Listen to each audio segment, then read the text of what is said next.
अंतरात्मा से कर सकता है। जब भी किसी दूसरे आदमी से कोई व्यवहार करना हो, परिचित अपरिचित से,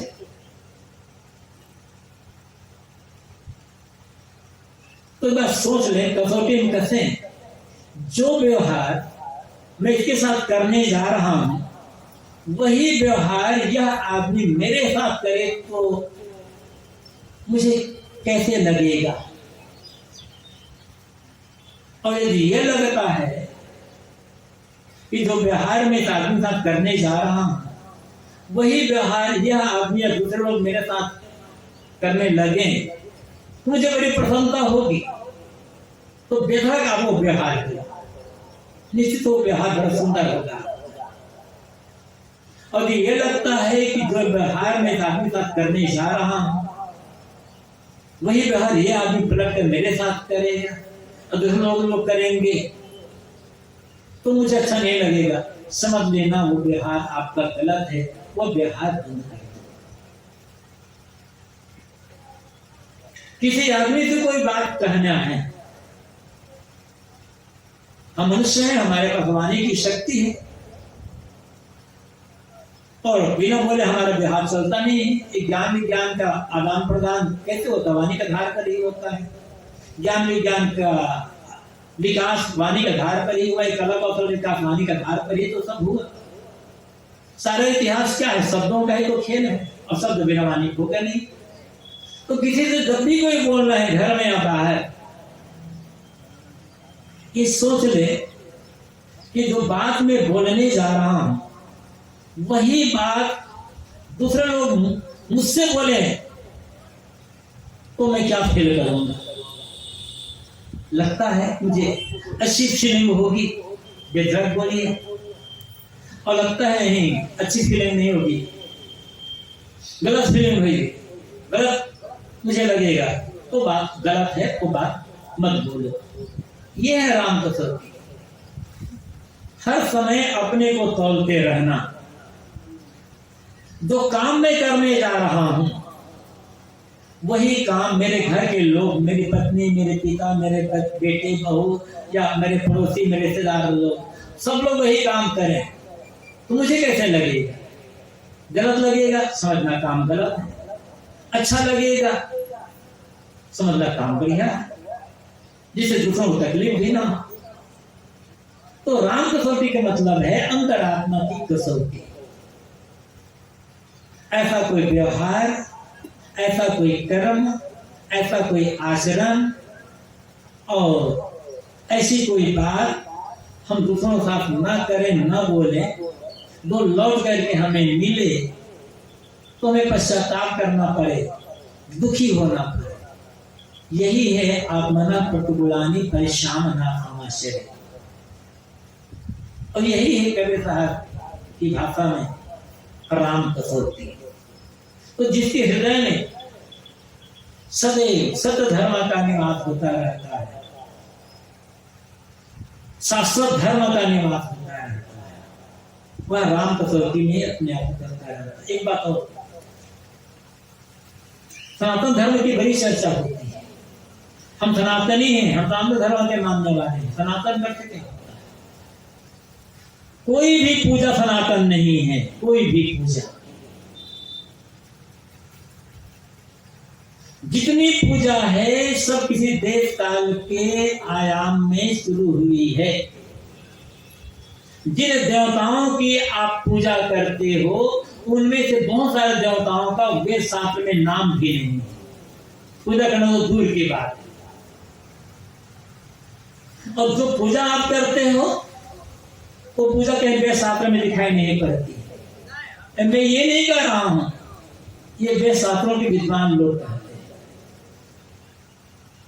तो फिर कैसा सनातनी हो गए? अमुक प्रकार की पूजा करके, अमुक प्रकार झंडा रख करके, अमुक प्रकार का कपड़ा रख करके, अमुक ग्रंथ को मान करके। सनातन क्या है? सत्य सनातन है, दया क्षमा सनातन है, प्रेम सनातन है, ज्ञान विवेक विचार सनातन है, समता एकता सनातन है, क्षमा गम संतोष सनातन है, शांतिलता सनातन है, मीठी वाणी सनातन है, इसको मानो तो सनातनी हो गए ना। ये तो है नहीं जीवन में, अहंकार है कि हम सनातनी हैं, और आपके अनुसार से जो नहीं बदलता करता ये तो सनातन विरोधी है। पहले खुद समझ लो सनातन का अर्थ क्या होता है, तो दूसरे को सनातन विरोधी कहना। तो पूजा पाठ परंपरा ये तो देश काल के आयाम में बनते बिगड़ते रहते हैं, और इनको लेकर अहंकार करना धर्म के नाम पर भटकाव है, धर्म को न समझना। कबीर साहब उस शाश्वत धर्म की बात करते हैं, उस सनातन धर्म की। उसमें धम्मपदम में तथागत बुद्ध का वचन है,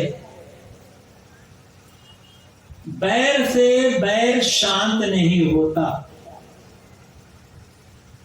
घृणा से घृणा शांत नहीं होती,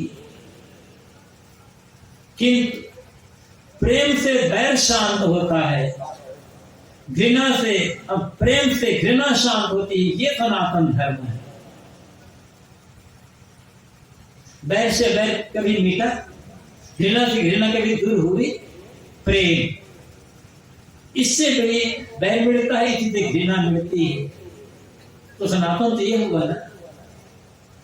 और इसके लिए हमें अपने आप को आराम कसौटी में करते रहना, और अंतरात्मा की आवाज सुन करके, अंतरात्मा कसौटी छोड़ करके दोरे कसावे अंते जाई तो बाबू आपने दोहराए।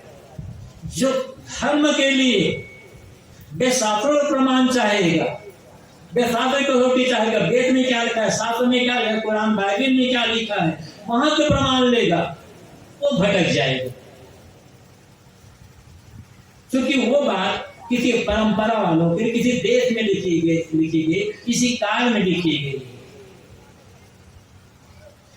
हमें भीड़ का अनुसरण नहीं करना है, परंपरा का अनुसरण नहीं करना है। इतने लोग मानेंगे तब धर्म होगा, हजार साधु मानते आ रहे हैं तब धर्म होगा, ऐसा नहीं।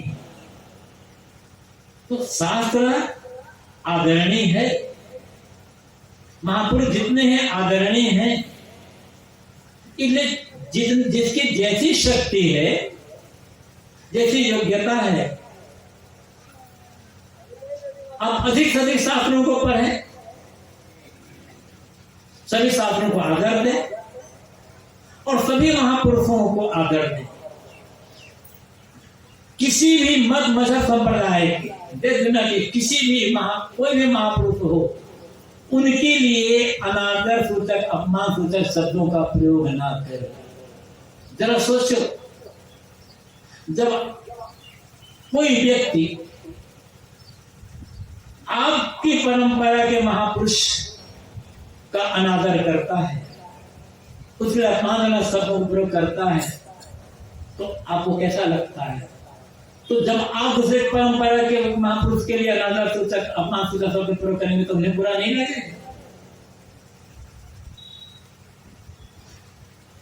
तो हमें सभी परंपरा, जितनी भी परंपराएं हैं, सभी परंपराओं के महापुरुषों को आदर देना है, सम्मान रखना, उनके श्रद्धा का भाव रखना है, और सभी किताबों को, सभी ग्रंथों को भी आदर देना है। किंतु आंख मूंद कर किसी की बात नहीं मानना।